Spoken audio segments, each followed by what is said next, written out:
الحمد لله وحده والصلاة والسلام على من لا نبي بعده أما بعد فأعوذ بالله من الشيطان الرجيم بسم الله الرحمن الرحيم شهر رمضان الذي أنزل فيه القرآن قال في موضع آخر يا أيها الذين آمنوا كتب عليكم الصيام كما كتب على الذين من قبلكم لعلكم تتقون عن أبي هريرة رضي الله تعالى عنه قال قال رسول الله صلى الله عليه وسلم من صام رمضان إيمانا واحتسابا غفر له ما تقدم من ذنبه وما تأخر اللهم صل على محمد وعلى آل محمد كما صليت على إبراهيم وعلى آل إبراهيم إنك حميد مجيد اللهم بارك على محمد وعلى آل محمد كما باركت على إبراهيم وعلى آل إبراهيم إنك حميد مجيد میرے معزز دوستو، آج 8 مارچ 2024 بروز جمعۃ المبارک ہے۔ آپ اور ہم یہاں خانقاہ غفاریہ نقشبندیہ میں حضرت مولانا خلیفہ عبدالغفار نور اللہ مرکزہ کے گلشن میں شیخ مکرم حضرت مولانا خلیفہ محمد طیب غفاری دامت برکاتہم کی دعوت پرخلوص پر جمع ہے۔ یہ ہمارا سالانہ استقبال رمضان سیمینار ہے جو گزشتہ بہت عرصے سے ہوتے ہوئے آ رہا ہے۔ اللہ تعالیٰ نے آپ کو اور ہمیں شعبان المعظم سن 1445 ہجری کے بعد رمضان عطا فرما دیا۔ اب رمضان کے مہینے کو کیسے گزاریں، رمضان میں کن غلطیوں سے بچیں اور کون سی نیکیاں کریں تاکہ آپ کے اور میرے لیے رمضان بہتر بن جائے، اس حوالے سے یہ پروگرام منعقد کیا گیا ہے۔ تو سب سے پہلی اور بنیادی بات، یہ نیکیوں کا سیزن ہے جو اللہ تعالیٰ نے ہر امت کو روزوں کی طرف پابند فرمایا۔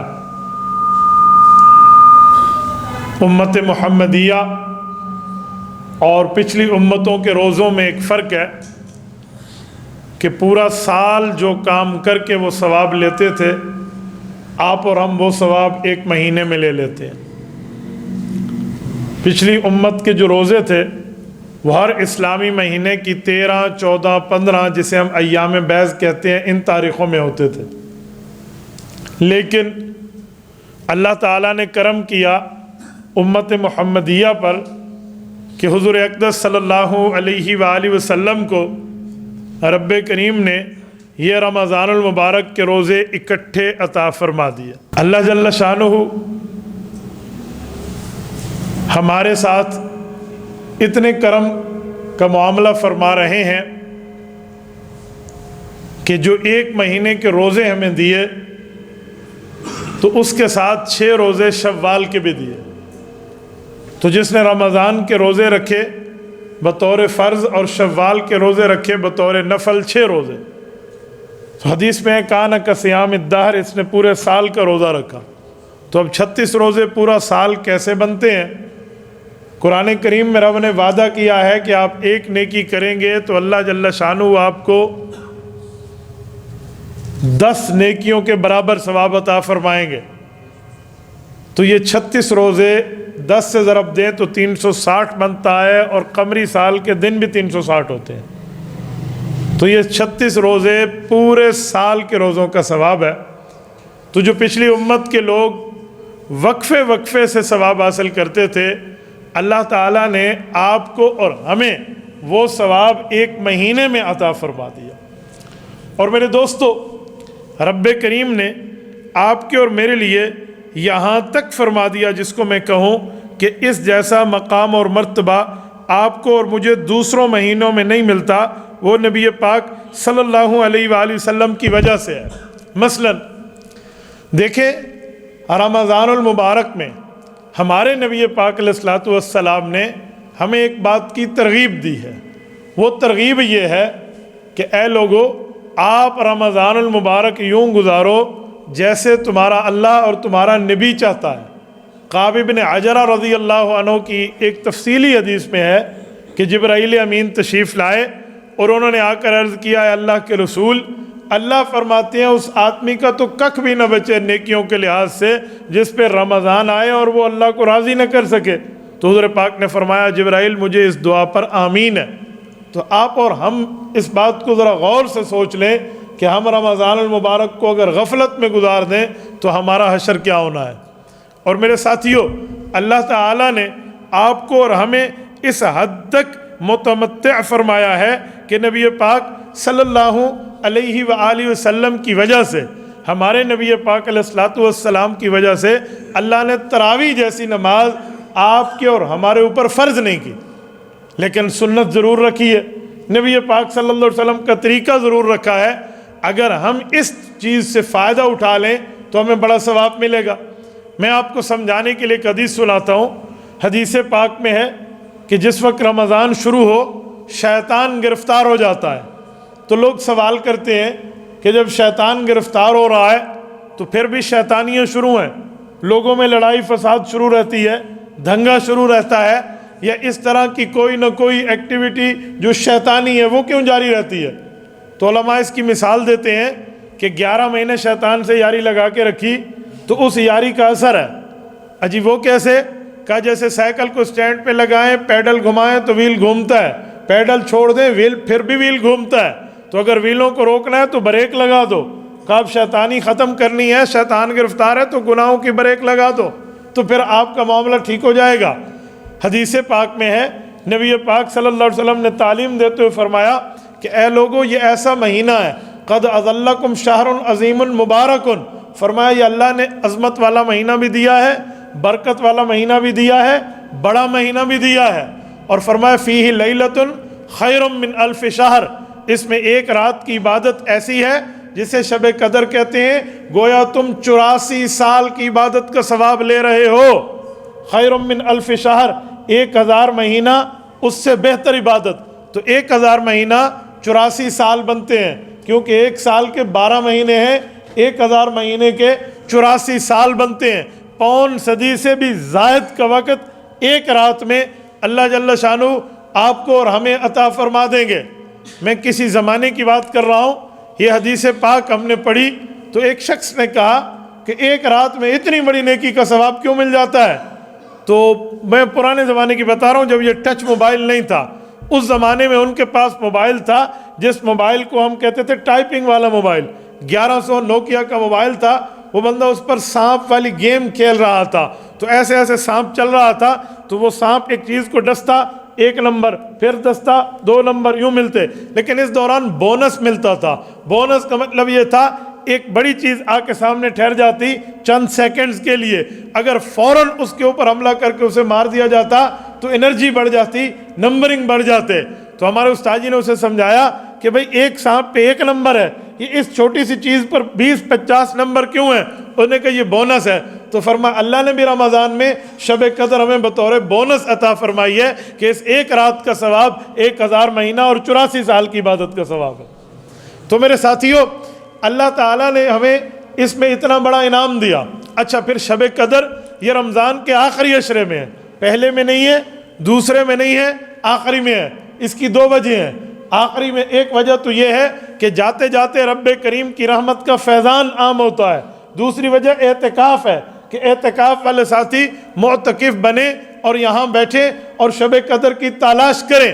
ہمارے نبی پاک صلی اللہ علیہ وآلہ وسلم نے اس رات کے تلاش کی بڑی ترغیب دی ہے. اب سنیں، میں ایک جملہ سناتا ہوں. حدیث پاک میں ہے، نبی پاک کو رب نے بتا دیا. حضور پاک تشریف لائے، 2 مسلمان آپس میں جھگڑ رہے تھے. حضور پاک نے فرمایا اللہ نے میرے ذہن سے بات اٹھا لی کہ وہ اب کون سی رات ہے. تو میں نے جھگڑا کیا، جھگڑے کی اتنی بڑی جو ہے نا کیا کہتے ہیں ہمیں کوتاہی بنی ہماری امت کے لیے کہ وہ تاریخ متعین بھلا دی گئی. فرمایا اب آخری راتوں کے تاک راتوں میں اس کو تلاش کرو، تمہیں انشاءاللہ شب قدر مل جائے گی. اچھا، تاک راتیں کسے کہتے ہیں؟ ہم طور تو یہ ایون اور آٹھ جفت اور طاق کو طاق سمجھتے ہیں۔ ایک مطلب یہ بھی ہے کہ 21 طاق ہے، 23 طاق ہے، 25 طاق ہے، 27 اور 29 طاق ہے۔ لیکن حضرت شیخ الحدیث مولانا محمد زکریہ رحمۃ اللہ علیہ نے فضائل اعمال میں ایک پیاری تحقیق لکھی ہے۔ وہ فرماتے ہیں، ہمارے بعض بزرگ فرماتے تھے یہ طاق کی ترتیب تب ہے جب مہینہ 30 روزوں کا ہو، تو طاق کی ترتیب یہ ہے۔ اور فرمایا اگر مہینہ 30 روزوں والا نہیں ہے، 29 روزوں والا ہے، پھر طاق کی ترتیب اس سے ہٹ کے ہے۔ فرمایا وہ کیسے؟ کہا پھر طاق کی ترتیب جو ہے وہ 22 ہے۔ 20 کی رات کو جیسے اعتکاف بیٹھتے ہیں وہ ہو گیا، پھر 21 چھوڑ کے 22 ہو گیا، پھر 23 چھوڑ کے 24، پھر 25 چھوڑ کے 26، 27 چھوڑ کے 28، یوں طاق کی ترتیب ہے۔ تو ایک شخص نے پوچھا حضرت شیخ آپ فرما رہے ہیں کہ یہ اس طرح بھی طاق ہو سکتا ہے، ہمیں نہیں پتہ مہینہ 29 کا ہے یا 30 کا ہے، تو پھر اس کا مطلب کیا ہے؟ ہر رات کو ہم شب قدر سمجھیں؟ فرمایا جی ہاں، ہر رات کو شب قدر سمجھو، کسی نہ کسی رات میں تو مل جائے گی۔ امام کعبہ رحمۃ اللہ علیہ کی ایک بات عبداللہ سبیل رحمہ اللہ کی بات سنانے لگا ہوں۔ وہ بڑی پیاری جملہ فرماتے تھے، فرمایا کرتے تھے لوگوں ہمیں نہیں پتہ شب قدر کس رات میں ہے، لیکن آپ یوں تو کر لو نا کہ ان 10 راتوں میں کسی رات کے اندر تو ہے۔ جی ہاں اتنا تو پتہ ہے، تو کہا ہر رات میں اتنی بڑی بڑی نیکیاں کر لو تاکہ وہ نیکیاں اگر شب قدر میں آئیں تو وہ نیکیاں 84 سال کے حساب سے بن جائیں۔ فرماتے کیا؟ کہا میں ہر رات میں ایک قرآن پڑھ لیتا ہوں۔ کہا ہم تو نہیں پڑھ سکتے، تو کہا 3 مرتبہ قل ہو اللہ پڑھنا بھی تو ایک قرآن ہے نا، 3 مرتبہ سورۃ اخلاص پڑھنا بھی تو ایک قرآن ہے۔ آپ نے روزہ افطار کر لیا، آخری عشرے کی ہر رات میں کم از کم 3 دفعہ بندہ قل ہو اللہ پڑھ لے، کوئی رات شب قدر کی ہو گئی تو 84 سال تک پڑھنے کا ثواب مل جائے گا۔ اور فرمایا اسی طرح اس رات میں کوئی نہ کوئی صدقہ کر لیں۔ صدقے کا کیا مطلب؟ غریب نہ ملے تو پیسے اس کے اسپیسیفک جیب میں متعین کر کے رکھ دیں کہ جب ملے گا تو دوں گا، یہ غریب کے طے ہو گئے تو صدقے کا ثواب شروع ہو گیا۔ فرمایا اس رات میں آپ ایک ایک صدقہ اس طرح اکٹھے کر لیں، اگر کوئی رات شب قدر کی ہو گئی تو اللہ جل شانہ 84 سال کے صدقوں کا ثواب عطا فرما دیں گے۔ اور میرے ساتھیو اسی طرح اس ہر رات میں 2 رکعت نماز نفل پڑھیں۔ وہ تو فرماتے تھے نفل نہیں، صلاۃ التسبیح پڑھیں، ہر رات میں پڑھ لیں، کوئی پرابلم نہیں ہے۔ صلاۃ التسبیح بہت بڑی عبادت کا ثواب ہے۔ حضرات سے آپ بزرگوں سے پوچھ سکتے ہیں، علماء آپ کو سمجھا لیتے ہیں کہ یہ کس طرح 300 دفعہ تیسرا کلمہ آپ نے پورا کرنا ہے، ہر رکعت میں 75 کی ترتیب کر یہ 4 رکعتیں بنتی ہیں۔ تو فرمایا ہر رات میں صلاۃ التسبیح پڑھو۔ اگر صلاۃ التسبیح نہیں پڑھ سکتے تو کم از کم 2 4 نفل پڑھ لو، اس نیت سے کہ شب قدر ہے، جو رات شب قدر کی ہوگی تو 84 سال کے پیکج بن جائیں گے۔ تو ہر رات میں بندہ کر لے۔ تو میرے دوستو یہ حضور پاک صلی اللہ علیہ وسلم نے ہمیں رمضان المبارک کی آخری راتوں کے بارے میں بتا دیا۔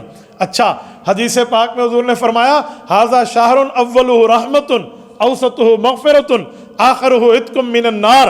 فرمایا لوگو یہ وہ مہینہ ہے جس مہینے کے پہلے 10 دن رحمتیں برستی ہیں، اگلے 10 دن رحمت بھی برستی ہے، مغفرت بھی لوگوں کی ہو جاتی ہے، اور اس سے اگلے 10 دن رحمت بھی چل رہی، مغفرت بھی چل رہی، جہنم کے رجسٹر سے نام ڈیلیٹ کر دیے جاتے ہیں۔ آخرہ عتق من النار، یہی ترجمہ ہے نا کہ جہنم کے رجسٹر سے نام گردن چھڑانے کا یہی معنی ہے۔ گردن چھڑانے کا مطلب یہ ہے بندے کی جان چھوٹ گئی تو جہنم میں لکھا ہوا نام، جس لسٹ میں آپ کا نام ہوگا وہ نام اللہ ڈیلیٹ کر دیں گے۔ ہمارے بعض صوفیاء بزرگ نے اس کی ترتیب یوں فرمائی ہے، میں نے اپنے والد مکرم حضرت مولانا محمود الحسن قریشی رحمہ اللہ سے جو سمجھا، لفظ میرے مطلب ان کو سنانے لگا ہوں۔ فرماتے تھے جو اللہ پاک نے 3 عشرے رکھے ہیں، پہلے میں رحمت، دوسرے میں مغفرت، تیسرے میں جہنم کی آزادی۔ فرمایا رحمت ہر بندہ محسوس نہیں کرتا، وہ محسوس کرتے ہیں جو اللہ والے ہوتے ہیں، تو ان کے اوپر رحمت کا فیضان آ رہا ہوتا ہے، اگرچہ سب پہ آ رہا ہوتا ہے، لیکن جب رحمت آ جاتی ہے تو دوسرے عشرے میں ہر اس بندے کا بھی دل نرم ہو جاتا ہے جو پہلے عشرے میں نرم نہیں تھا۔ فرمایا یہ دوسری کیٹیگری میں ہے، تو اب مغفرت بھی مل رہی ہے اور جو ہے نا کیا کہتے ہیں رحمت بھی مل رہی ہے۔ اور فرمایا جب تیسرا عشرہ آتا ہے اب تو سخاوت کی انتہا ہو گئی ہے کہ بندوں کے روزانہ رجسٹر سے نام نکالے جا رہے ہوتے ہیں جہنم میں، تو یہ اللہ تعالیٰ کی طرف سے مزید فیضان مل جاتا ہے۔ حدیث پاک میں ہے، فرمایا نبی پاک صلی اللہ علیہ وسلم نے ایک روزے کی افطاری کے وقت 1,010,00,000 آدمیوں کی روزانہ اللہ مغفرت فرما دیتے ہیں، صرف افطاری کے وقت، کہ بھائی یہ پورا دن میرے لیے پیاسا رہا، میرے لیے بھوکا رہا، میرے لیے اس نے بد نظری نہیں کی، میری وجہ سے اس نے اپنی تقاضوں کو دبایا اور دین کو ترتیب سے رکھا، تو اللہ جل شانہ راضی ہو جاتے ہیں. تو راضی ہونے کی وجہ سے 10 لاکھ آدمی کی روزانہ بخشش ہو رہی ہے. اچھا 10 لاکھ ہو گئے. اور حدیث پاک میں جب لیلۃ الجائزہ ہے، لیلۃ الجائزہ کیا ہے؟ گفٹ نائٹ، جس رات تحفے ملتے ہیں، انعام کی رات، جسے آپ اور ہم کہتے ہیں عید کی رات، چاند رات. فرمایا جتنے ہر افطاری میں ہوئے نا، سب کو اکٹھا کر کے اسے ایک رات میں ہو جاتا ہے. آپ اندازہ لگے 1 ملین روز ہے تو 30 ملین، 30 ملین کتنا بنے گا؟ 3 کروڑ. تو 3 کروڑ آدمیوں کی مغفرت ہو رہی ہے آخری رات میں. اور ہمارے ہاں کیا ہوتے ہیں؟ اللہ معاف فرمائے، اس رات میں تو لوگوں نے جا کے بازار میں وقت گزارنا ہے یا نائی کی دکان پہ وقت ضائع کرنا ہے. بھائی نائی سے 1 دن پہلے ہو کے آ جاؤ. نہیں، بازاروں میں اتنا رش ہوتا ہے، اتنا تو عیدگاہوں میں نے رش نہیں دیکھا. اتنا رش ہوتا ہے وہاں پر بازاروں میں. اعلان ہو جائے ہمارے معتکف حضرات بھی وہاں بیٹھے ہوئے ہیں، باقی بھی وہاں گئے ہو سی ڈاڈی وہاں بیٹھے نہ سے اور ویندے پہ. خدا کے بندے تیری مثال تو ایسے ہے جس نے سارا کا سارا وقت مزدوری میں گزارا، اور جب مزدوری ملنے کا وقت آیا اور یہ بندہ چلا گیا، اجرت نہ لے پایا. تو بھئی یہ رات لیلۃ الجائزہ ہے، یہ مسجد کی رات ہے، یہ بالکل آپ کے اللہ کے گھر میں آنے کی رات ہے. اور یہاں میں ایک جملہ اور بھی کہہ دوں، اب نیٹ پر ہماری بات چلتی ہے تو کئی بندے سنتے ہیں. ہمارے ایک دوست ہیں، ہیئر ڈریسر ہے، نائی ہے، زلف تراش ہے. وہ مجھے کہنے لگے مولانا میں تو اس رات کماتا ہوں، پورے سال کی راتوں میں مخصوص رات ہے، اے بھی مسیت لے وہاں سے میرے گھر دا اللہ حافظ. کہتے میں تو لوگوں کی حجامتیں کرتا ہوں، میں کہاں جاؤں؟ میں نے کہا بھائی آپ کا کاروبار ہے، میں آپ کو نہیں کہتا آپ پوری رات مسجد میں بیٹھیں، لیکن کچھ حصہ تو نکال لیں. کہتے کیا مطلب؟ میں نے کہا پوری رات میں کوئی اس جگہ کو چھوڑتے ہو دکان کو کٹیں؟ کہتے ہاں، کوئی رفع حاجت پیشاب پخانا ہوتا ہے تو ہم ادھر ادھر چلے جاتے ہیں. تو میں نے کہا جی اس ضرورت کے لیے جاتے ہو، اللہ سے انعام لینے کے لیے بھی چلے جاؤ. 2 نفل 4 نفل 8 نفل 10 نفل یہ پڑھ کے 3 دفعہ قل ہو اللہ پڑھ کے تھوڑی سی دعا مانگ لو کہ اللہ آپ کو پتہ ہے رزق حلال کمانا آپ نے ہمارے ذمہ لگا دیا، اللہ میں بچوں کا رزق حلال کما رہا ہوں، میرا حصہ مجھے دے دے، میں یہی وقت لے کر تیرے در پہ آ گیا ہوں. یقین مانے اس کی آنکھ میں آنسو آ گئے. مجھے کہنے لگا صحیح تو مزے دی گال دسی ہے، تو بڑا سوکھا کام ہے، ایسا تو سوچا کرا کو نہیں. تو بھائیو یہ پروگرام رکھنے کا مطلب یہ ہوتا ہے کہ مذاکرہ ہو جائے، یہ چیزیں ہمیں یاد ہو جائیں تاکہ ایک دفعہ استحضار کے ساتھ ہم کریں. ہمارے بزرگ فرماتے ہیں اگر بندے کو استحضار نہ ہو تو کوئی نیکی کا کام نیکی نہیں بنتا، روح ختم ہو جاتی ہے. آپ خانقاہوں میں دیکھو اللہ والوں کے یہاں لفظ لکھا ہوتا ہے اے بندے احساس پیدا کر اللہ تجھے دیکھ رہا ہے. اے بندے احساس پیدا کر اللہ تجھے دیکھ رہا ہے. کیا مطلب؟ آپ اور میں نماز پڑھیں اور ایک یہ ہے کہ یہ سوچ کے پڑھیں کہ اللہ دیکھ رہا ہے، نماز میں فرق آ جائے گا. آپ اور ہم روزہ رکھیں اور ایک اس نیت سے رکھیں کہ رب چاہتا ہے روزہ رکھو، پانی حلال ہے پر اللہ نے میرے اوپر روزے میں پینا حرام کر دیا. دودھ حلال ہے، اللہ نے یہاں پینا حرام کر دیا ہے. کھانا پینا حرام کا کمائی کا نہیں ہے، حلال کا ہے، پر حلال چیز کو اس نے ہمارے لیے منع کیا ہے جو ہمارا خالق و مالک ہے. اب روزے کی روح ہی بڑھ جائے گی. ہمارے جماعت والے حضرات فرماتے ہیں کہ جس وقت بندہ تکبیر ہو رہی ہو نا، اس وقت دل میں یہ سوچ کے ٹھہرے کہ ہو سکتا ہے زندگی کی آخری نماز ہو. میں نے خود حضرت حاجی عبدالوہاب رحمۃ اللہ سے سنا تھا کہ ہو سکتا ہے زندگی کی آخری نماز ہو. تو کہ یہ سمجھ کے ٹھہرو. اور پھر حضرت حاجی صاحب نے فرمایا یوں جب سیدھا دیکھو نا تکبیر تحریمہ کے وقت اللہ اکبر کرتے وقت تو سوچو کعبہ شریف میرے سامنے ہے، اور یوں سوچو کہ میرے دائیں طرف جنت ہے اور میرے بائیں طرف جہنم ہے، اور میں عین پل صراط پہ ٹھہرا ہوں اور میری کمر کے پیچھے موت کا فرشتہ ٹھہرا ہے، پتہ نہیں کبھی اچک لے مجھے. فرمایا یہ سوچتے ہوئے اللہ اکبر کرو، وہ نماز تمہیں بتائے گی کہ تم نے کیا عبادت کی ہے. تھوڑا سا تو بندہ سوچ لو. ہم اس چیز کو نہیں سوچتے، ہم اس پر تھوڑا سا بھی معاملہ نہیں دیکھتے. میرے دوستو میں اسی لیے کہہ رہا ہوں، حدیث پاک میں اللہ کے رسول نے فرمایا، اب توجہ رکھنا، میں اس حدیث کو آگے بھی چلا لوں. رسول اللہ صلی اللہ علیہ وسلم فرماتے ہیں، فرمایا لوگو پہلا عشرہ رحمت کا، دوسرا مغفرت کا، تیسرا جہنم کے رجسٹر سے نام نکلوانے کا. یہ 3 عشرے مل گئے. اب آگے آئیں. نبی پاک نے فرمایا وَهُوَ شَهْرٌ، یہ ایسا مبارک مہینہ ہے، وَهُوَ شَهْرُ الصَّبْرِ وَثَوَابُهُ الْجَنَّةُ، فرمایا یہ صبر کا مہینہ ہے اور صبر کا بدلہ جنت ہے. اب صبر کا کیا مطلب؟ ہمارے ایک دوست مجھے ایک دن کہنے لگے کہ مولانا میں پورا دن روزہ رکھتا ہوں، لیکن جب افطاری کا وقت آتا ہے نا تو ہمارے ایک دوست ہیں وہ ہمارے ساتھ افطاری کرتے ہیں، وہ بار بار کہہ رہے ہوتے ہیں اوے 10 منٹ دا پھا رہ گیا ہے، 20 منٹ پھا لاوانے جو رہ گیا. میں نے اسے کہا بھائی اپنی نیکی ضائع کر رہا ہے. حضور نے فرمایا صبر کا مہینہ ہے تو صبر کر لے. صبر کا ایک معنی یہ بھی ہے کہ صبر کر کے خاموش ہو جاؤ، اور صبر کا ایک معنی یہ بھی ہے گناہ چھوڑ دو. صبر عن المعاصی، اور صبر کا ایک معنی ہے صبر علی الطاعہ، بندہ نیکی پر مضبوط ہو جائے تو یہ بھی صبر ہے۔ تو حضور پاک علیہ السلام نے جو بتایا ہمیں وہ کر لینا چاہیے۔ اچھا آگے چلیں، پھر رسول اللہ صلی اللہ علیہ وسلم نے فرمایا، حضور نے فرمایا لوگو من تقرب فیہ بخصلہ، اگر تم میں کسی بندے نے اس مہینے میں نفل پڑھا، کیا پڑھا؟ نفل، کان کمن ادا فریضۃ فیما سوا، ایسے ہوگا جیسے عام مہینے میں فرض پڑھا۔ رمضان کے نفل عام مہینوں کے فرضوں کے برابر ہے۔ اب سوال اٹھتا ہے پھر رمضان کے فرض، تو حضور نے فرمایا ومن ادا فیہ فریضہ کان کمن ادا 70 فریضۃ فیما سوا، فرمایا اگر تم نے ایک فرض یہاں ادا کیا تو 70 فرضوں کے برابر ثواب ہے۔ میں مثال دے رہا ہوں، ہم نے صبح کی نماز پڑھی، گویا ہم نے 70 دن صبح کی نماز پڑھی، صبح کی نماز پڑھی نا ایک، تو کتنا ثواب ملا؟ کیا مہینہ؟ 2 مہینے 10 دن جتنا ثواب بن گیا۔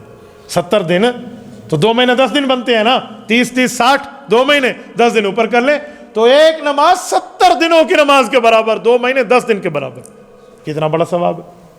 اچھا ایک فرض 70 فرضوں کے برابر ہے، ہم دن میں 5 فرض کی نمازیں پڑھتے ہیں، 70 ضرب 5 350، آپ نے 5 نمازیں نہیں پڑھی، آپ نے 350 نمازیں پڑھی۔ کان کمن ادا 70 فریضۃ فیما سوا، اتنا بڑا رحمت والا مہینہ آ رہا ہے اور ہم لوگ اس کی فکر نہیں کرتے۔ ہمارے نبی پاک صلی اللہ علیہ وسلم 3 مہینہ پہلے اس کی فکر فرماتے، رجب کا چاند دیکھتے فرماتے اللہم بارک لنا فی رجب و شعبان وبلغنا رمضان، اللہ میرے رجب کو بھی بابرکت کر دے، میرے شعبان کے مہینے کو بابرکت کر دے، اور ہمیں یہ توفیق دے کہ ہم رمضان کا استقبال کر سکیں۔ یہ بلغنا رمضان کا یہی معنی ہے کہ ہمیں رمضان تک پہنچا دے۔ تو میرے ساتھیو، یہ نبی پاک علیہ السلام نے ہمیں فرما دیا۔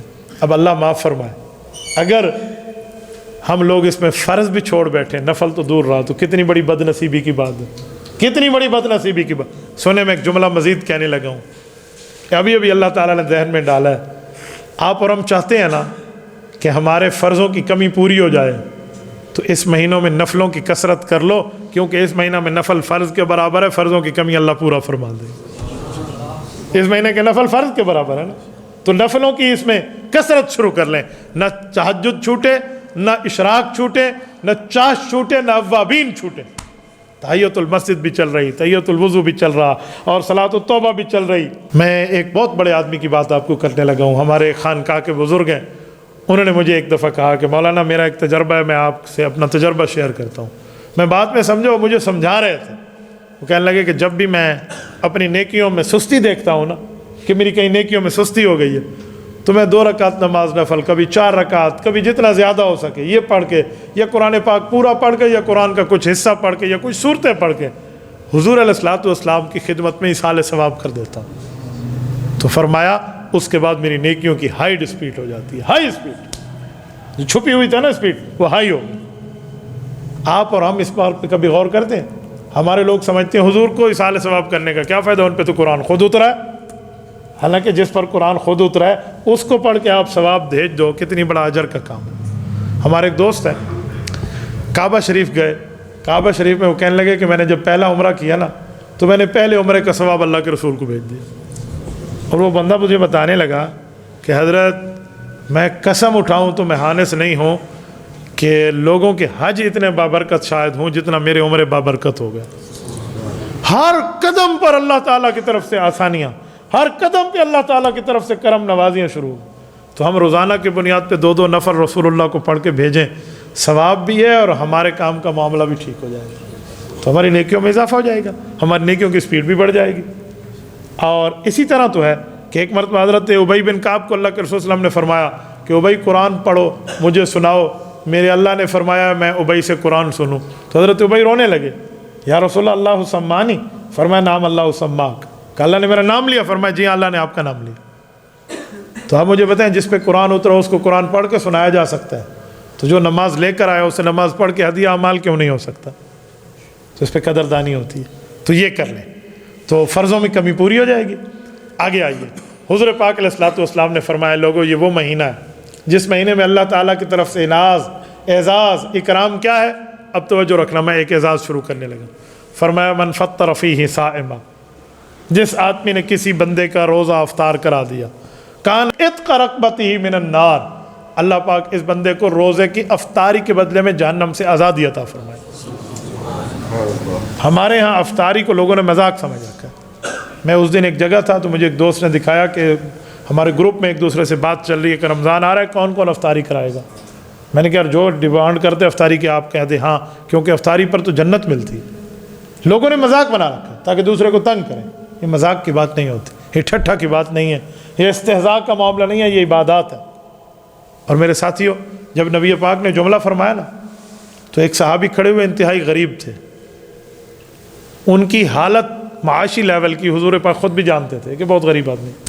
اس نے عرض کیا یا رسول اللہ لیس کلنا یجد ما یفطر الصائم، ہم میں ہر بندے میں تو یہ طاقت نہیں ہے کہ ہم فلی دسترخوان سجا لیں، ہم ان کو ہر چیز کھلانے کے لیے افطاری میں اتنا بڑا دسترخوان لگائیں، تو ہم تو اس ثواب سے محروم ہو گئے۔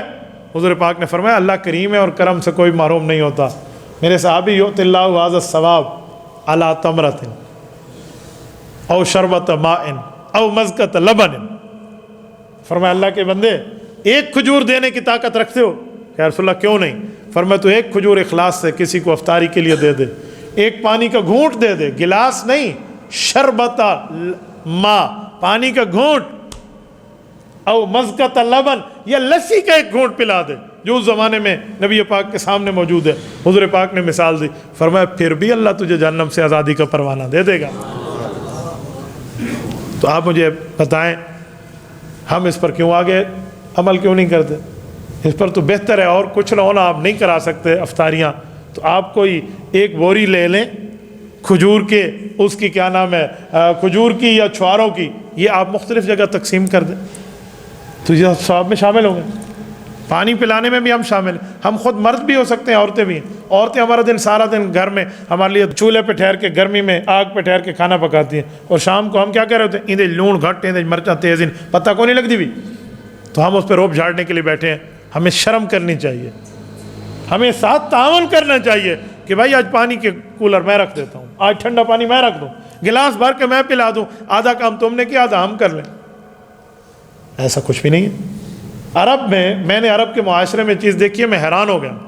وہاں جو خاوند ہے نا، وہ جب عید پڑھ کے آتے ہیں تو اپنی بیویوں سے صرف عید ملتے نہیں ہیں، بھئی عید مبارک میری زال سونی کیا حال ہے، نہ صرف یوں نہیں ہے، وہ عید کے دنوں میں آ کے اپنی بیویوں کو کوئی سونے کی، کوئی چاندی کی، جتنا وہ برداشت ہو سکتا ہے، وہ کوئی ہار دے رہا ہے، کوئی ٹاپس دے رہا ہے، کوئی انگوٹھی دے رہا ہے، کوئی کنگن دے رہا ہے سونے کی۔ کس لیے؟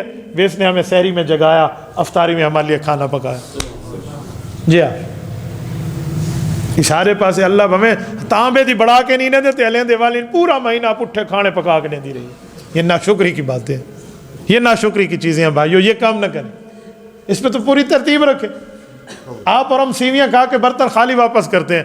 عرب میں اس طرح جو کھانے کی چیز بیوی دیتی ہے نا عید والے دن، تو خاوند اس میں کوئی سونے کی چیز ڈال کے واپس کرتا ہے۔ تمہاری شادی نہیں تھی سعودیہ نہیں تو سمجھ آ ونجا بھی کیویں ہوندے۔ اللہ عطا فرمائے۔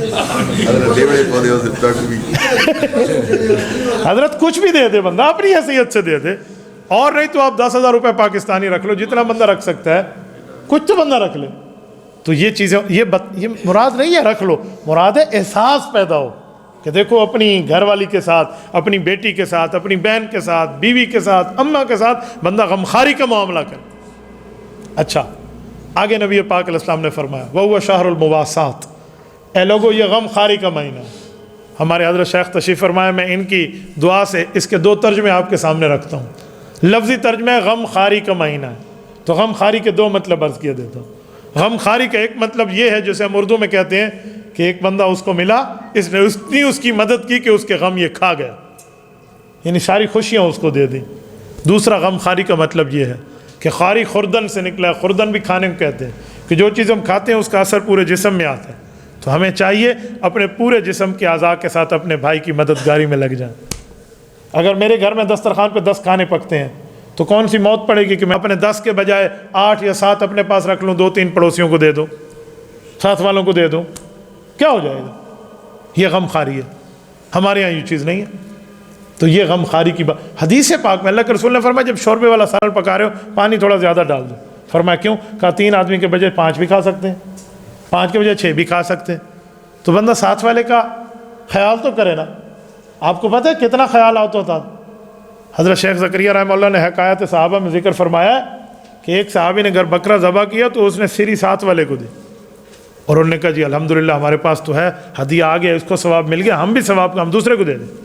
یہ 7 گھروں سے ہوتی واپس اسی گھر میں اسی بکرے کی وہی سری واپس آ گئی۔ اب سری ایک ہے اور ثواب 7 کو مل گیا۔ اصل ہے نیت کی بات۔ تو ہم دینے والے بنے اس مہینے میں، ہمارے یہاں ایسا کچھ بھی نہیں ہے۔ اور اگر آپ نہیں دے سکتے، آپ نے صرف اپنے پاس ہی رکھنا ہے، تو جو چیز آپ اپنے پاس لے کر جا رہے ہیں اسے چھپا کے لے کے جائیں، غریب کا بچہ دیکھ نہ لے، یا تو اس تک دیں یا اس کو نہ دکھائیں۔ یہ غم خاری کا مہینہ، ہمارے یہاں ایسا کچھ بھی نہیں ہے۔ تو غم خاری میں تو بہت سی چیزیں ہیں۔ اللہ کے رسول صلی اللہ علیہ وسلم نے ایک جملہ مزید فرمایا شہر یزاد فیہ رزق المؤمن، یہ وہ مہینہ ہے جس میں مومن کا رزق بڑھ جاتا ہے۔ اس پر لبرل اعتراض کرتے ہیں کہ عام دنوں میں تو مسلمان 3 ٹائم کھاتا ہے اور رمضان میں 2 ٹائم کھاتے ہیں، اور پھر بھی کہتے ہیں رزق بڑھ جاتا ہے۔ یہ تو رزق گھٹ گیا ہے، یہ تو بڑھ نہیں گیا، یہ تو گھٹ گیا، کم ہو گیا۔ میں پرسوں لاہور میں میڈیا سے بات کر رہا تھا تو میں نے یہی ایشو کا وہاں جواب دیا۔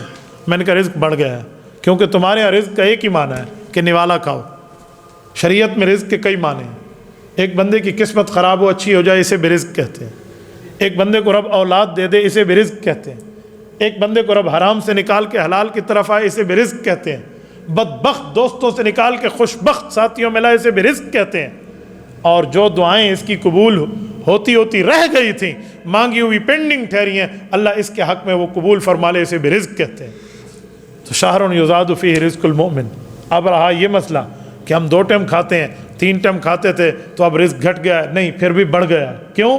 ان 2 ٹائم میں تم اتنا کھا لیتے ہو کہ عام دنوں میں 3 ٹائم میں بھی اتنا نہیں کھاتے۔ ایڈا بندہ کھاتی بیٹھا ہوں گا جی ہاں۔ تو میرے دوستو، اس میں رزق بڑھ جاتا ہے۔ اور رزق بڑھ جانے کے ایک معنی اور بھی ہے کہ جن کے گھروں میں کل تک چولہا نہیں جل رہا تھا، آج ان کے گھروں میں بھی چولہا جلنا شروع ہو گیا، یہ بھی رزق بڑھنے کی طرف اشارہ ہے۔ دل لوگوں کے نرم ہوتے ہیں۔ اور یہاں ایک جملہ یہ بھی کہہ دوں، رزق بڑھ جاتے سے کہیں ایک غلط فہمی اور نہ لینا کہ جتنا زیادہ لوگ کہتے ہیں کھا سکتے اتنا کھا لو۔ بابا جتنا زیادہ کھا سکتے کی بات نہیں ہے، پیٹ اپنا ہے، دسترخوان کسی اور کا ہے نا، پیٹ تو اپنا ہے نا، اتنا کھائیں جتنا سہ سکیں۔ ہمارے والے حضرات ہر چیز کھاتے ہیں، ہر چیز نہیں کھانی۔ آپ نے وہ چیز کھانی ہے جس سے آپ کے جسم میں سستی پیدا نہ ہو۔ یہ جو تراویح ہم 10 رکعتیں ایسے ٹیک لگا کے بیٹھے رہیں گے، جس وقت ہمارے امام صاحب رکوع میں گئے اس وقت اللہ اکبر کر کے چلے جائیں، کیوں؟ سستی تھئی بیٹھی ہے، تھک کے بیٹھے ہیں۔ وہ اس وجہ سے کہ آپ نے افطاری میٹھے سے کی ہے، آپ نے میٹھا اس میں ٹکا کے کھایا۔ آپ میٹھا کھانا پینا ہے تو تراویح کے بعد کھا لیں۔ جس دن میں نے میٹھا کھانا چھوڑا ہے، افطاری کے اندر ٹیٹ فیٹ ہو کر چستی کے ساتھ تراویح پڑھی ہے، اور جس دن جام شیریں کی بوتل کو منہ لایا ہے اس دن بندہ سستی سے بیٹھا ہوتا ہے۔ تو ہم رزق کو صحیح ترتیب پہ کھائیں۔ اچھا پہلے پیو نہیں، افطاری میں پہلے کھانے کی بات ہے۔ تو ہمارے یہاں بس وہ گلاس ہی میں ہاتھ نہ پی بیٹھے ہوتے، مولی گولا بجاوے، ایسا نہیں ہے۔ قرآن میں کلو پہلے ہے، وشربوا بعد میں ہے، تو کلو پہلے ہے، تو کھانے کی ترتیب رکھا کریں۔ آپ خالی معدے میں پانی ڈالیں گے، آپ میں سستی آئے گی، آپ کا بی پی لو ہوگا۔ اور پھر صبح کی افطاری میں بھی ایک بات عرض کروں، یہ جگ ہے نا، ماشاءاللہ اتنا جگ رکھا ہوتا ہے ایک بندے نے سحری میں پینے کے لیے، صبح کی سحری میں پورا جگ آپ کیوں پیو گے؟ 2 گلاس 3 گلاس بہت ہو گیا۔ نہیں صحیح، ایک بندے کے لفظ سنا ہوں، اللہ معاف فرمائے، اس نے کہا 14.5 گھنٹے دا پھا چڑھنا ہے۔ اندازہ لگا اس کہتے 14.5 گھنٹے میرے پھانسی کے بندے پہ لٹکنا ہے، تو میں ابھی سے کوئی 10 گلاس 8 گلاس پی لوں۔ میں نے کہا بھائی پہلے تو یہ جملہ غلط آپ بول رہے ہیں، 14.5 گھنٹے میں ہم نے اللہ کی رحمت میں رہنا، یہ بات اب غلط کریں۔ رہی دوسری بات کہ لہٰذا اتنا ٹائم ہم نے پیاسا رہنا تو سارا اکٹھا پی لیں، تو بھائی آپ جتنا اکٹھا پی لیں گے نا، آپ انسان ہیں، وہ 1 2 3 4 گھنٹے میں نکل جائے گا کنورٹ ہو کر، ٹھیک ہے؟ یورین میں کنورٹ ہو کے نکل گیا نا، تو پیچھے سے کچھ بھی نہیں بچا، پرنالا ولا اتھائی آ کھڑے ہوتے۔ آپ کیا خود کو انسان نہیں سمجھتے، اونٹ سمجھتے ہیں؟ اونٹ میں ایک ایکسٹرا ٹینک ہوتا ہے جسے کوہان کہتے ہیں، وہ اس میں اپنا پانی سٹور کرتا رہتا ہے، وہ بعد میں اس وقت پیتا رہتا ہے جب اسے پیاس لگتی ہے۔ تو ہم اور آپ میں یہ مطلوبہ سہولت میسر نہیں ہے۔ آپ اور ہم یہ سمجھیں کہ ہم جگ پی لیں گے تو ہمارا ایکسٹرا ٹینک یہاں پر کوئی کوہان کی شکل میں ہوگا، وہ اونٹ میں ہے بھائی، انسان میں نہیں ہے۔ اتنا پیو جتنا 50 اگوں 2 گلاس باؤن، اچھا ہمارے یہاں لوگوں میں غلط فہمی اور میں کراچی میں تھا تو ایک ہمارے صحافی دوست تھے، انہوں نے مجھ سے سوال کیا، انہوں نے کہا مولانا یہ اذان جب تک لا الہ الا اللہ نہ ہو نا اس وقت تک تو کھانا کھانے کی سحری میں اجازت ہے نا؟ میں نے کہا آپ کو کس نے کہا؟ اس نے کہا جس نے کہا اس نے ساتھ یہ بھی بتایا کہ یہ لکا ہوا مسئلہ ہے، مولوی خاص بندیاں کو ڈسے دیں۔ انہوں نے کہا یہ چھپا ہوا مسئلہ ہے، خاص بندے کو مولوی بتاتے ہیں، ہر بندے کو نہیں بتاتے۔ انہوں نے کہا جی مجھے خاص سمجھ کے بتا دیں، جب تک لا الہ الا اللہ نہ کہے تب تک تو کھاتے رہے نا۔ یہ نویں پٹی ہے۔ میں نے کہا بھائی نہ ہم نے کہیں پڑھا ہے، نہ آج تک کسی بزرگ سے سنا ہے، نہ کسی جگہ یہ مسئلہ موجود ہے، جھوٹ ہے۔ کسی سچی تھے اچھا بات حی علی الصلاۃ تک کھا سکتے ہیں نا؟ اپنی طرف سے لوگوں نے مسئلے بنائے ہوئے، کوئی شریعت کا جز نہیں ہے۔ بھائی اذان کے ساتھ سحری افطاری کا تعلق ہے ہی نہیں، سحری افطاری کا تعلق اوقات کے ساتھ ہے۔ وقت ہو گیا ہے، چاہے اذان آئی ہے یا نہیں آئی، آپ اس وقت روزہ بند کر دیں، اس وقت روزہ کھول دیں، اس سے اذان کا تعلق نہیں ہے۔ بالفرض اس کے اسپیکر کی مائک، اب دیکھیں 4 5 6 منٹ لگے ہیں ہمارے اسپیکر کو ٹھیک ہوتے، اس طرح اگر اسپیکر خراب ہو جائے اور اذان 6 منٹ بعد دے بندہ تو 6 منٹ جی بسم اللہ ہیں اندے 6 روٹیاں کھویج ویسے، تو بتائیں آپ اس کا روزہ کہاں ہوگا؟ تو وہ مولوی صاحب ہے بیچارہ بھول سکتا ہے، تار خراب ہو سکتی ہے، بجلی آگے پیچھے ہو سکتی ہے۔ وہ ایک بزرگ ہے نا، وہ صبح اذان دیتے ہیں، روزانہ اس کے اسپیکر خراب ہوتا تھا، رات کو اس نے 12 بجے تک جاگ کے اسپیکر ٹھیک کرایا، صبح اذان دینے آیا نا اس نے بٹن آن کیا، یوں کیا تو آواز نہیں آئی، حالانکہ اسپیکر چل رہا تھا، تو اس نے گالی دے کے کہا پتہ نہیں کو کیری ماں دائے تھی، ایسے گالی دی نا پورا محلہ سننا پیا بھی چاچا بش کا یوں آدھا کھڑا، تو سب نے اس کو بعد میں کہا چاچا اللہ درامن بندہ کرنا بھی مسیح محراب دے اکھے تو آپ کو کہا کہ فجر لے سارے یہاں سنا ہے جرا اسپیکر کو دعا دیتی بھی نا، جی ہاں، تو ایسا نہ ہو، خراب ہو سکتا ہے اسپیکر، آپ اسپیکر کے اوپر اعتماد کر کے بیٹھے ہیں تو بھائی ایسا نہیں ہو سکتا، تو آپ اوقات کا کیلنڈر اپنے پاس رکھ لیں، تو اس کیلنڈر پہ ہو سکتا ہے 2 منٹ پہلے روک دیں احتیاطاً، 1-2 منٹ پہلے چھوڑ دیں، یہ نہیں ہے کہ مولویوں کے پاس چھپا ہوا مسئلہ۔ ایک شخص نے مجھ سے ایک دفعہ کہا کہ مولانا اذان کے آخر تک ٹائم ہوتا ہے، بس آپ لوگ نہیں بتاتے۔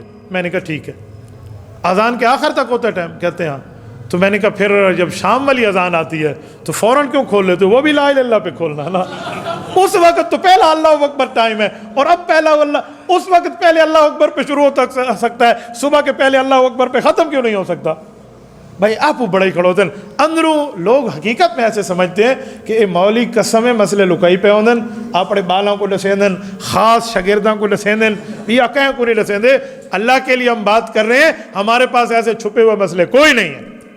ہمارے ہاں دین الحلال بین والحرام بین، اللہ کے رسول نے فرمایا حلال بھی واضح ہے، حرام بھی واضح ہے، وما بینہما مشتبہات، فرمایا حلال اور حرام کے درمیان جو چیزیں ہیں وہ مشتبہ ہیں، اس کو چھوڑ دو۔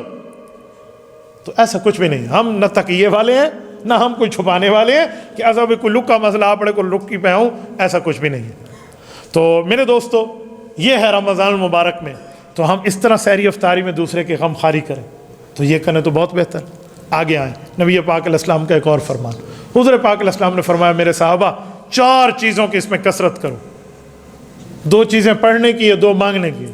کہ یا رسول اللہ فرمائیے، کہ پڑھنے کی ہے لا الہ الا اللہ لا الہ الا اللہ لا الہ الا اللہ، کثرت سے ہر وقت پڑھتے رہو، اور دوسری چیز پڑھنے کی استغفر اللہ استغفر اللہ استغفر اللہ، استغفار ہے۔ اور 2 چیزیں مانگنے کی کیا ہے؟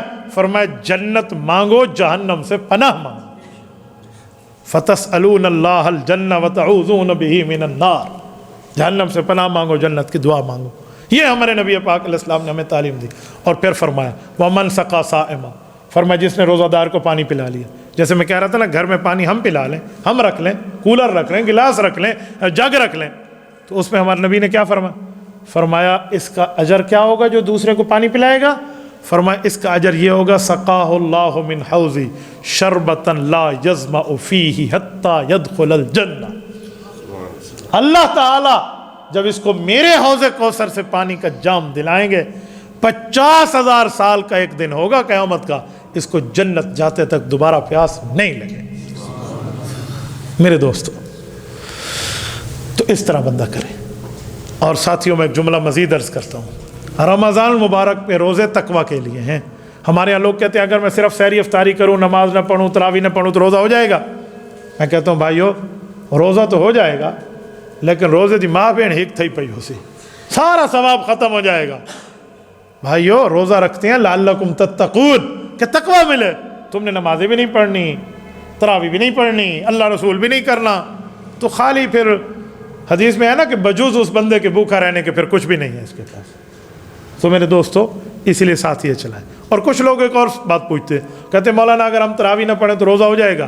یہ بات یاد رکھیں، تراویح الگ عبادت ہے، روزہ الگ عبادت ہے، ایک دوسرے کے ساتھ جڑے ہوئے نہیں ہیں کہ جس نے روزہ رکھا اور اس نے تراویح نہ پڑھی تو روزہ گیا، ہے جس نے تراویح پڑھی روزہ نہ رکھا تو تراویح گئی، ایسا نہیں ہے۔ کچھ بیمار ایسے ہیں جو تراویح پڑھتے ہیں روزہ نہیں رکھ سکتے، بوڑھے ہیں، یا وہ شوگر کے پیشنٹ ہیں، یا ایسے ہیں مثلا ایک خاتون ہے جو فیڈنگ کر رہی ہے، بچے کو دودھ پلا رہی ہے اور اس کو واقعی تکلیف ہوتی ہو تو ڈاکٹر منع کرتے ہیں، لیکن منع کرنے والا مسلمان کا بچہ ہو اور وہ روزے کی اہمیت بھی ڈاکٹر جانتا ہو۔ یہ نہ ہو پچھلی دفعہ ایک شخص میرے پاس مسئلہ پوچھنے آیا، انہوں نے کہا مولانا میں کو ڈاکٹر رکھے روزے شوزے نہ رکھے گا۔ میں کہ صحیح تو آپ کو کیڑی تکلیف ہے؟ کہ لگ دے جو گردہ کہتے ہیں خراب تھی ویسی۔ میں نے کہا گردہ خراب ہو جائے گا ان فیوچر، مستقبل میں، اور ابھی سے ڈاکٹر نے آپ کو منع کیا۔ مجھے بڑا غصہ ہے، میں کہا کیڑا ڈاکٹر ہے؟ حسین ڈاکٹر سیتا رام، وہ لاہور میں کوئی بتا رہا تھا کہ وہ ہندو ڈاکٹر ہے۔ میں کہا صحیح ہندو کول تو پوچھایا پھر روزہ رکھا نہ رکھا ہے، اندھا ونڈے ریوڑیاں ول ول دے آپ کو تو کوئی علم ہے؟ وہ کسی مسلمان طبیب حاذق کی بات کرو نا، جو بندہ مسئلہ بھی جانتا ہو، روزہ بھی جانتا ہو، ایمان بھی جانتا ہو، اسے پتہ ہو کہ واقعی مریض ہے، متمرد نہیں ہے، جان بوجھ کے مریض نہیں ہے، اس بندے کو روزہ نہیں رکھنا چاہیے، بتا دے۔ میں کہا کہ مسلمان دا پتر نبی لبا کراڑ تک لب ہے، اندے کو پوچھن واسطے ونج بیٹھے۔ ہمارے والے کہتے ہیں میر بھی کیا سادہ ہیں، بیمار ہوئے جس کے سبب اسی عطار کے لونڈے سے دوا لیتے ہیں، بھیا جانی لبی یا جا لبی ہے۔ تو بھائی اگر وہ واقعی ایسی خاتون ہے جس کو ڈاکٹر منع کر رہے ہیں، یا کوئی شیخ فانی ہے، بوڑھا ہے، یا کوئی مریض ہے، شوگر ذیابطیس کا مریض ہے بیچارہ، اس کو ہر وقت کچھ نہ کچھ کھانے پینے کے لیے چاہیے، تو ایسے آدمی کو تو چھوڑنے کی اجازت ہے۔ تو یہ روزہ نہیں رکھ رہے لیکن تراویح پھر بھی پڑھیں گے۔ اب یہ نہ کہیں بے ایسا روزہ نہیں رکھا ساری تراویحاں دی چھٹی، نہ بھائی تراویحاں پڑھنی ہیں۔ اور کچھ لوگ وہ ہیں جو تراویح پڑھتے ہیں لیکن تراویح میں ایک ڈنڈی مار جاتے ہیں، وہ کیا؟ بھائی ہمارا ختم ہو گیا ہے۔ بھائی ختم کا کیا مطلب؟ قرآن موقع ہے صحیح سادہ، تو بھائی قرآن ختم ہوا ہے، تراویح ختم نہیں ہوئی۔ یہ فرق لوگ نہیں جانتے۔ وہ لوگ کیا کرتے ہیں، وہ سمجھتے ہیں مولوی صاحب نے 10 دن میں قرآن پڑھ کے سنا دیا، بہن تراویحاں دی بھی جان چھٹی، چلو رسید مل گئی ہے صحیح صاحب کو۔ ایسا کچھ بھی نہیں ہے بھائیو، تراویح پڑھنا الگ سنت ہے، پورا قرآن سننا الگ سنت ہے۔ مولوی صاحب آپ کو 10 دن میں ختم کر کے دے دے، ہمیں پرابلم نہیں ہے، ٹھیک ہے، لیکن آپ نے مہینہ پھر بھی پوری تراویح پڑھنی ہے۔ یاد رکھیں جس دن کا روزہ رکھنا ہے اس کی تراویح لازم ہے امت پر، لیکن جس نے روزہ نہیں رکھنا تو وہ یہ نہ سمجھے میری تراویح جان چھٹی، یہ بھی مسلمان ہے۔ اچھا ایک جملہ مزید سمجھاتا ہوں، تراویح پڑھنے میں بھی لوگ ایک اور ڈنڈی مارتے ہیں۔ 3 قسم کے بندے میں نے دیکھے ہیں، کچھ ہیں 8 پڑھنے والے، کچھ ہیں 10 پڑھنے والے، اور کچھ ہیں 20 پڑھنے والے۔ 8 والے جو ہمارے بھائی ہیں وہ کہتے ہیں صحیح حدیث میں لکھا ہوا ہے حضور پاک نے 8 رکعت پڑھی ہے، ہم کہتے ہیں جی بالکل لکھا ہوا ہے، لیکن ساتھ 4 باتیں اور بھی لکھی ہوئی ہیں اسی حدیث کے اندر، وہ 4 تم نے چھوڑ دی، صرف 8 کا لفظ لیا۔ پہلی بات اس میں لکھا ہوا ہے کہ حضور پاک علیہ السلام رات کے آخری حصے میں پڑھتے تھے، آپ رات کے شروع میں پڑھ رہے ہیں۔ اس میں لکھا ہوا ہے نبی پاک علیہ السلام 4 رکعت پڑھ کے پڑھتے تھے، 4 رکعت کر کے، تم 2 پڑھ رہے ہو۔ اس میں لکھا ہوا ہے نبی پاک اکیلے پڑھتے تھے اور تم باجماعت پڑھ رہے ہو۔ اور اس میں لکھا ہوا ہے نبی پاک پورا سال پڑھتے تھے، تم تو مہینہ پڑھ رہے ہو۔ پتہ چلا وہ تہجد کی نماز ہے جو پورا سال بھی ہے، آخر وقت میں بھی ہے، اکیلے بھی ہے، اور 4 رکعت ہے۔ تہجد میں اجازت ہے 4 پڑھ لیں 2 پڑھ لیں، لیکن حضور نے 4 پڑھی ہیں اکٹھی، تو پھر تہجد کی 8 رکعت ہے۔ آپ نے تہجد کو اٹھا کے ادھر ڈال دی، ادھر وہاں لکھا ہوا ہے پورا سال پڑھتے تھے۔ ما یزید رسول اللہ صلی اللہ علیہ وسلم فی رمضان ولا فی غیرہ علی 11 رکعۃ، حضرت عائشہ رضی اللہ عنہ کی روایت ہے پورا سال حضور پاک 11 رکعت پڑھتے، 8 رکعت تہجد، 3 رکعت وتر۔ تو ہمارے والے کہتے ہیں نہیں 8 کا لفظ ہے نا، بہت تراویح 8، تراویح کے ساتھ 8 کا لفظ نہیں ہے، تراویح کا مسئلہ الگ ہے۔ مصنف ابن ابی شیبہ امام بخاری کے استاد کی حدیث کی کتاب ہے، اس میں حضرت عبداللہ بن عباس فرماتے ہیں، حضور پاک علیہ السلام کے چاچا کے بیٹے، کزن، حبر الامہ، مفسر قرآن حضرت عبداللہ بن عباس رضی اللہ تعالیٰ عنہما، میں نے ان کی قبر پہ حاضری دی ہے۔ حضرت شیخ انہاں دی قبر طائف جامع عبداللہ بن عباس طائف کے اندر، حضرت عبداللہ بن عباس قبر مبارک۔ وہ فرماتے ہیں اللہ کے رسول صلی اللہ علیہ وسلم کی کیا ترتیب تھی؟ فرمایا صلی رسول اللہ صلی اللہ علیہ وسلم فی رمضان 20 رکعتاں والوتر، حضور علیہ السلام نے 20 رکعت تراویح اور پھر وتر پڑھائے رمضان میں۔ تو یہ ترتیب ہے میرے بھائیوں۔ اچھا کوئی 10 والے بھی ہیں، 10 والے پتہ ہے کون ہیں؟ 10 والے وہ ہیں جو پڑھنے 20 آئے ہیں لیکن مصیبت دے پچھو 10 پڑھ چھوڑے ہیں۔ پتہ ہے کیا؟ جیسے امام سلام پھیرے گا، امام نے اگلی رکعت کے لیے اٹھ جانا ہے اور یہ سمجھیں گے صرف اس نے اٹھ کے پڑھنا ہے۔ یہ نال علیہ وقت سنا روزہ کی میں گزرائی ڈاٹھی گرمیاں ہی صحیح آج تک پگھرو پگھر تھی گئے پسینہ ہے سر تلا کے پیراں تک ڈاٹھی سخت ترے بھی ڈاٹھی لگی ہے گاہ کی اج دکان تے بہوں سارے آن بہوں وہ کہتے ہیں شگیردی بے سہتے سدھے کام نہ کرے دے ہن چھوڑا تو کم تھی ویا تے مالکا کو کون پوچھیا صحیح بس ہن ایویں ذلیل تھیندے رہے۔ آج بہرحال چلو شکر ہے اللہ دا شکر ہے ہن بجلی شجلی کھڑوتی ہے اتنے میں امام رکوع میں یا اللہ اکبر کر کے رکوع میں۔ تو یہ 10 رکعت بولتے رہے 10 رکعت پڑھی تو یہ 10 رکعت والے ہیں 20 والے تو نہیں ہیں نا۔ جن نے سلام پھیرا اور حال حوال کیا کیا گرمی تھی روزہ تھا رش تھا کاروبار تھا یہ تھا وہ تھا اور لم پر لم سارے کورو پانڈو دے قصے اتنے ہی سنے دے رہے۔ تو بھئی 10 والے نہ بنے پورے 20 والے بنے ٹھاٹھ کے ساتھ نماز پڑھیں۔ آج وہ اسامہ مجھ سے پوچھ رہا تھا کہ استاد جی آپ 4 نمازیں سناتے رہتے ہیں 4 قسم کے نمازی ہیں، وہ کون سی قسمیں ہیں؟ میں نے کہا بھئی 4 قسم کے نمازی ہیں۔ ایک نمازی ہے 8 والے، ایک ہیں 360 والے، ایک ہیں کھاٹ والے، ایک ہے باٹھ والے، ٹھاٹھ والے۔ کہتے ہیں یہ کون سے ہیں؟ میں نے کہا 8 والے وہ ہیں جو جمعے پڑھتے ہیں بس 8ویں دن آ جائیں، وہ 8 کے نمازی ہیں 8 اور دوسرے ہیں کھاٹ کے۔ کھاٹ کا کیا مطلب؟ وہ صرف جنازے میں جاتے ہیں کھٹڑے لال بس آگے پیچھے کوئی نہیں پڑھنی، وہ کھاٹ والے ہیں۔ اور تیسرے ہیں 360 وہ صرف عید پڑھتے ہیں سال 1 دفعہ 360 کے نمازی ہیں۔ اور چوتھے ہیں ٹھاٹھ کے نمازی وہ ہر دفعہ آتے ہیں اور ہر دفعہ پڑھ کے جاتے ہیں۔ تو ہم ٹھاٹھ کے نمازی بنے 8 والے کھاٹ والے 360 والے نہیں بننا۔ تو بھئی 20 سے پڑھنے آئے تو 20 ہی پڑھو خدا کے بندے، امام کے ساتھ تکبیر اولیٰ میں اللہ اکبر کر لو نہیں 10 رکعتاں دا حال حوال۔ میں نے خود دیکھے بڑے بڑے بندے ایسے آفرے پہ اسن پہ ٹیک لا کے پلر نال بیٹھے نے پوتر کولر جو پانی بھریا میں تو بیٹھیے اس کے بعد سمجھائیں مولوی صاحب تو پڑھ تو پچھو علاوہ واسطے بیٹھے نا تیرا اور کوئی کام نہیں۔ ایسے بندوں کو چاہیے حال حوال بانٹنے ہیں تو بیوی کے پاس جا کے بانٹے اندر کو پوچھن ہاں سنا کیویں حال بھی وہ تے کو ڈسے سی دیکھا کتنے بھی ہاں ہوتے ہیں ہاں وہ اس سے حال حوال کرو۔ مسجد کے ماحول کو خراب نہ کرو، مسجد اللہ کا گھر ہے، یہاں اللہ کے گھر کے لیے آئے ہو تو عبادت کرو۔ اور یہ سستیاں نہیں ہوں گی اگر وہ میٹھے والی ترتیب آپ چھوڑ دیں تو بہترین طرح پہ بندہ زبردست قسم کی تراویحیں پڑھے گا، کوئی پرابلم بھی نہیں ہونا۔ اور ایک جملہ سمجھانے کے لیے کہتا ہوں، یہ جو ساری عبادتیں ہیں یہ اللہ پہ احسان لگانے کے لیے نہ کریں، اپنے لیے کریں کہ ہم کر رہے ہیں، ہم جو لوگ ہیں ہمیں اس کی ضرورت ہے، ہم اللہ کے لیے کر رہے ہیں، اللہ ہمیں اجر دے گا۔ جب آپ یوں کریں گے تو رب کریم عطا فرمائے گا۔ اور پھر جب آپ عید نماز پڑھنے کے لیے عیدگاہ کی طرف جاؤ گے تو حدیث پاک میں رب فرشتوں کو فرمائے گا دیکھو ان کو پیاس بھی لگتی تھی، انہیں بھوک بھی لگتی تھی، انہیں تکلیف بھی ہوتی تھی، بیمار بھی تھے، پھر بھی میری وجہ سے حلال چیزوں کو بھی کھانے پینا چھوڑ دیا تھا۔ فرشتوں گواہ رہنا میں نے ان کی معافی دے دی۔ یہ جو حدیث ہے کہاں جائے گا؟ اور پھر فرشتے کہیں گے لوگو اب تمہارے گناہ معاف ہو گئے ہیں، معاف ہوتے ہوئے گھر میں جاؤ تم مغفور اللہم بن چکے ہو۔ اور یہ بندے کو محسوس ہوتا ہے عیدگاہ میں ٹھہرے ہوئے بعض اوقات آنکھوں میں آنسو آنا شروع ہو جاتے ہیں، خود بخود بندہ رونا شروع ہو جاتا ہے، جان پہ کپ کپی طاری ہوتی ہے۔ علماء نے لکھا ہے یہ فرشتہ یا ہاتھ ملا رہا ہوتا ہے یا معانقہ کر رہا ہوتا ہے، وہ تمہیں معافی کی خوشخبری دے رہا ہوتا ہے۔